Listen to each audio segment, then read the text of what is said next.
ഹരി ഓം. ഈ അധ്യായത്തിലെ ഒരു പ്രധാന ശ്ലോകത്തോടെ ആരംഭിക്കാം.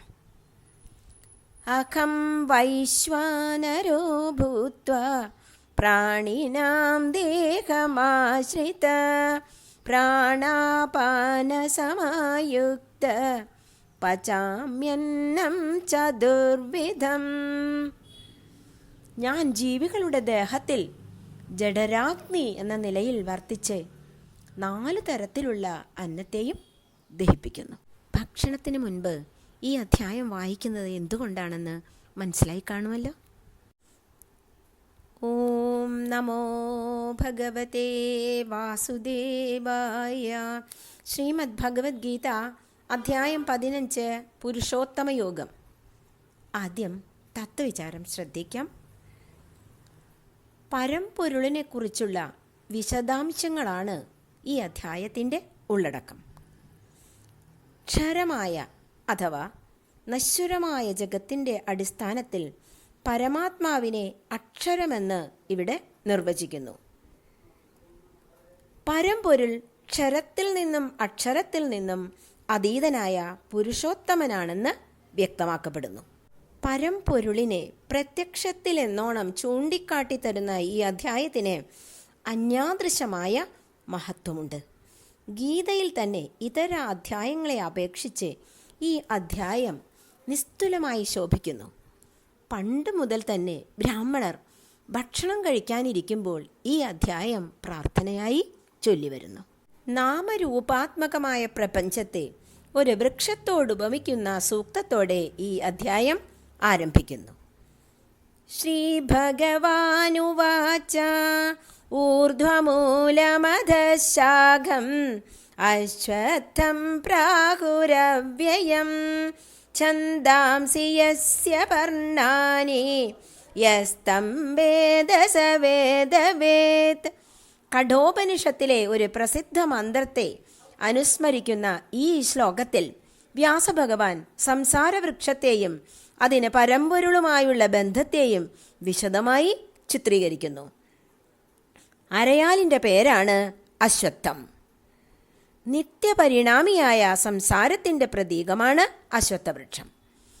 മേലോട്ട് വേരുള്ളതും കീഴോട്ട് ശാഖകളുള്ളതും നാശമില്ലാത്തതുമായ അശ്വത്ഥവൃക്ഷത്തെപ്പറ്റി ജ്ഞാനികൾ പ്രസ്താവിക്കുന്നുണ്ട്. വേദങ്ങൾ ഇലകളാകുന്നു. ആരാണോ ഇതിനെ അറിയുന്നത് അവൻ വേദജ്ഞനത്രേ. ഈ സംസാര വൃക്ഷത്തെ വർണ്ണിക്കുന്നു. സത്വരജ തമോ ഗുണങ്ങളാൽ പോഷിപ്പിക്കപ്പെട്ടവയും വിഷയങ്ങളാകുന്ന തളിരുകളോടുകൂടിയവയുമായ സംസാരവൃക്ഷത്തിൻ്റെ കൊമ്പുകൾ ചുവട്ടിലേക്കും മുകളിലേക്കും പടർന്നിരിക്കുന്നു. താഴെ മനുഷ്യലോകത്തിൽ കർമ്മബന്ധങ്ങളായ വേരുകൾ വ്യാപിച്ചുമിരിക്കുന്നു. അടുത്ത 2 ശ്ലോകങ്ങളിൽ സംസാരവൃക്ഷത്തെ എങ്ങനെ മുറിച്ചു വീഴ്ത്താമെന്നും പരമപദം എങ്ങനെ പ്രാപിക്കാമെന്നും പറയുന്നു. ഇവിടെ പ്രസ്തുത സംസാരവൃക്ഷത്തിൻ്റെ രൂപം മേൽപ്പറഞ്ഞ വിധത്തിൽ കാണാനൊക്കില്ല. മാത്രവുമല്ല, അതിൻ്റെ അന്തമാകട്ടെ ആദിയാവട്ടെ നിലനിൽപ്പാവട്ടെ അറിയുന്നുമില്ല. നന്നേ ഉറച്ചു വേരൂന്നി നിൽക്കുന്ന ഈ അശ്വത്ഥവൃക്ഷത്തെ ഉറപ്പുള്ള അസംഗശസ്ത്രം കൊണ്ട് വെട്ടിമുറിച്ച് വീഴ്ത്തിയിട്ട് ആ പരമപദത്തെ അന്വേഷിക്കേണ്ടതാണ്. അവിടെ എത്തിയാൽ പിന്നെ സംസാരത്തിലേക്ക് തിരിച്ചുവരവില്ല. ഏതിൽ നിന്നാണോ സംസാരത്തിൻ്റെ ചിരന്തനമായ പ്രവാഹം പൊട്ടിപ്പുറപ്പെട്ടുകൊണ്ടിരിക്കുന്നത് ആ ആദി പുരുഷനെ തന്നെ ഞാൻ ശരണം പ്രാപിക്കുന്നു. ആരാണ് പരമപദം പ്രാപിക്കുന്നത്? മാനമോഹങ്ങളില്ലാത്തവരും സംഘദോഷത്തെ ജയിച്ചവരും ആത്മതത്വത്തിൽ നിരന്തര നിഷ്ഠയുള്ളവരും കാമനകളിൽ നിന്ന് പിന്തിരിഞ്ഞവരും സുഖദുഃഖാദികളായ ദ്വന്ദ്വങ്ങളിൽ നിന്ന് വിമുക്തരും അമൂഢരുമായ സാധകന്മാർ ആ അനശ്വരപദം പ്രാപിക്കുന്നു. ഇനി പരമപദത്തെ വർണ്ണിക്കുന്നു. അതിനെ സൂര്യനോ ചന്ദ്രനോ അഗ്നിയോ പ്രകാശിപ്പിക്കുന്നില്ല.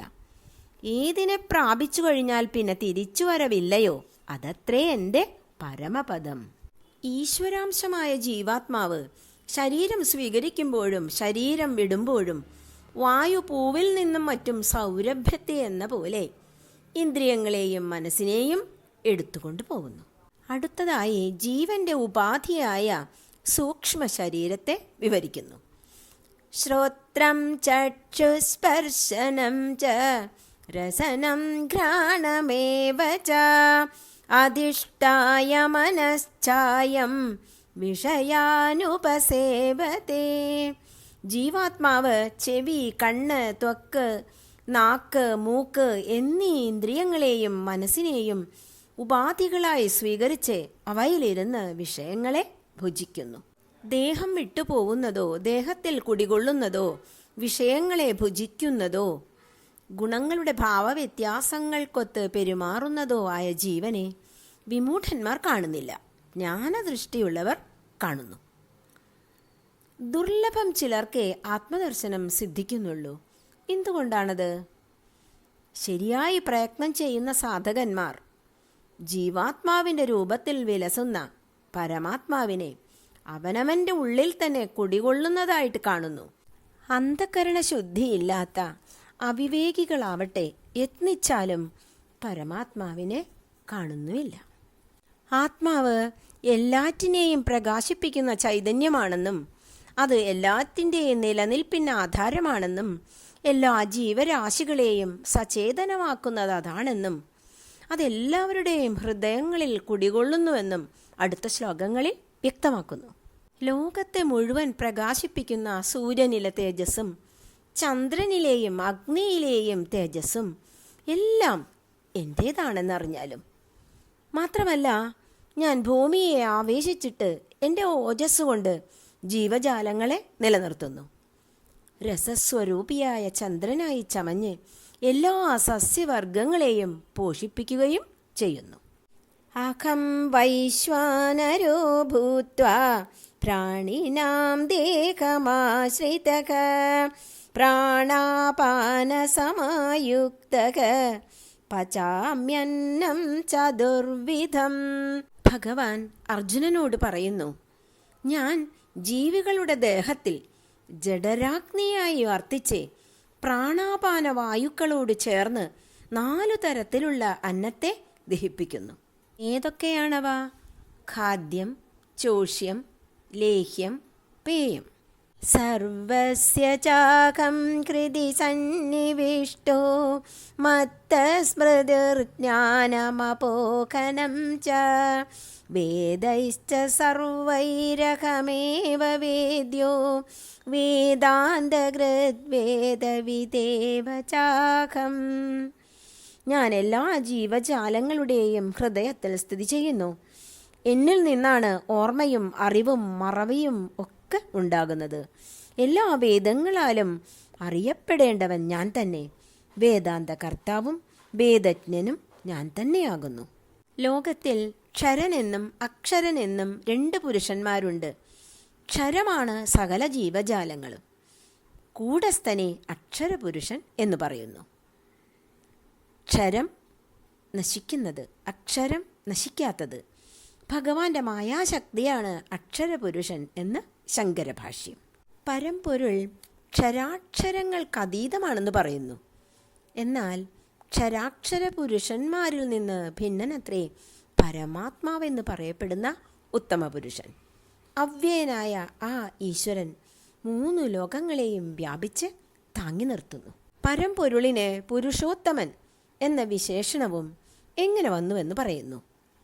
യാതൊന്നു ഹേതുവായിട്ട് ഞാൻ ക്ഷരത്തെ അതിക്രമിച്ചു നിൽക്കുന്നു, കൂടാതെ അക്ഷരത്തിൽ നിന്ന് ശ്രേഷ്ഠനുമാകുന്നു.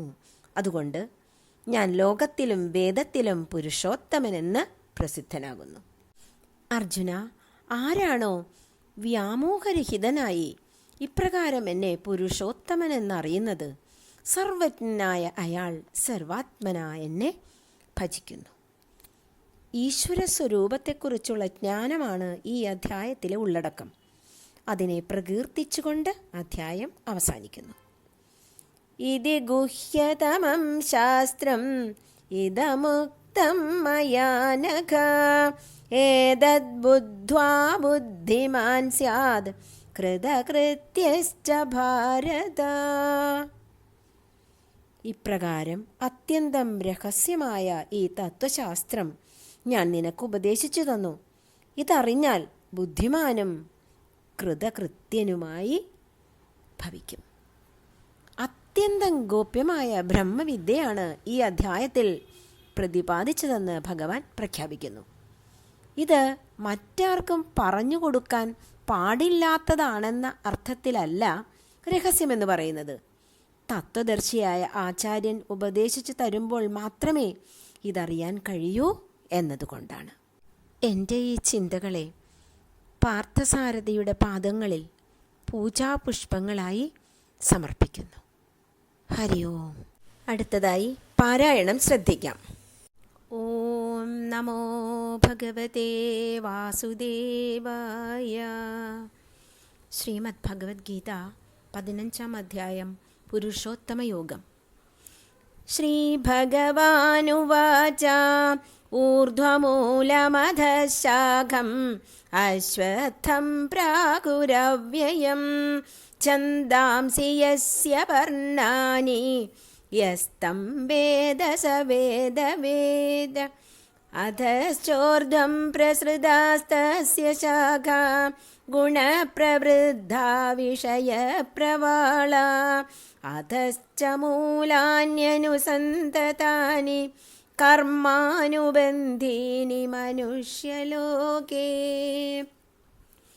ന രൂപമസ്യേക തഥോപലഭ്യത്തെ നാന്തോ ന ചാതിർന ച സംപ്രതിഷ്ഠാ അശ്വത്ഥമേനം സുവിരൂഢമൂലം അസംഗശസ്ത്രേണ ദൃഢേന ചിത്വാ തദപദം തത്പരിമാർഗിതവ്യം യസ്മിൻ ഗതാ ന നിവർത്തന്തി ഭൂയഃ തമേവ ചാദ്യം പുരുഷം പ്രപദ്യേ യദ പ്രവൃത്തെ പ്രസൃതാ പുരാണി നിർമ്മാനമോഹാജിതസംഗദോഷ അധ്യാത്മനിത്യാ വിനിവൃത്തകാമാ ദ്വന്ദ്വൈർവിമുക്താ സുഖദുഃഖസംജ്ഞൈ ഗച്ഛന്ത്യമൂഢാ പദമവ്യയം തദ് ന തദ്ഭാസയതി സൂര്യോ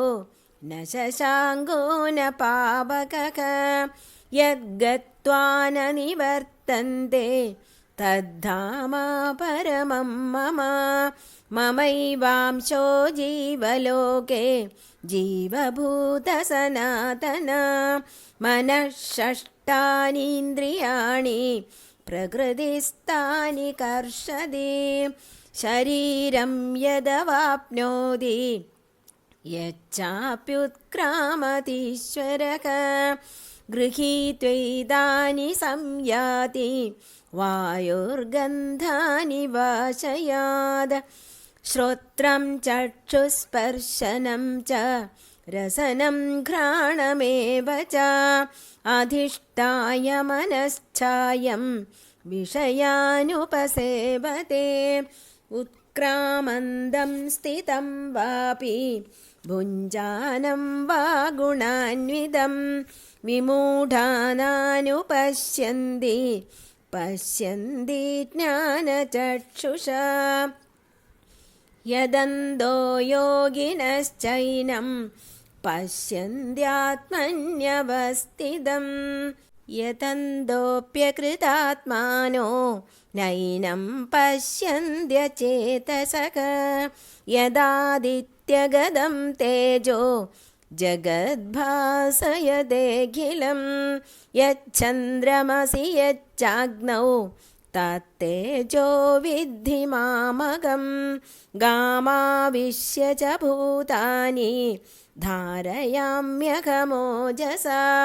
പുഷ്ണാമി ചൗഷധീ സർവ സോമോ ഭൂത്വാ രസാത്മക അഹം വൈശ്വാനരോ ഭൂത്വാ പ്രാണിനാം ദേഹമാശ്രിതഃ പ്രാണാപാനസമായുക്തഃ പചാമ്യന്നം ചതുർവിധം സർവസ്യ ചാഹം ഹൃദി സന്നിവിഷ്ടോ മത്തസ്മൃതജ്ഞാനമപോഹനം ച വേദൈശ്ച സർവൈരകമേവ വേദ്യോ വേദാന്തകൃദ്വേദവിദേവ ചാഹം द्वाविमौ पुरुषौ लोके क्षरश्चाक्षर एव च क्षरः सर्वाणि भूतानि कूटस्थोऽक्षर उच्यते उत्तमः पुरुषस्त्वन्यः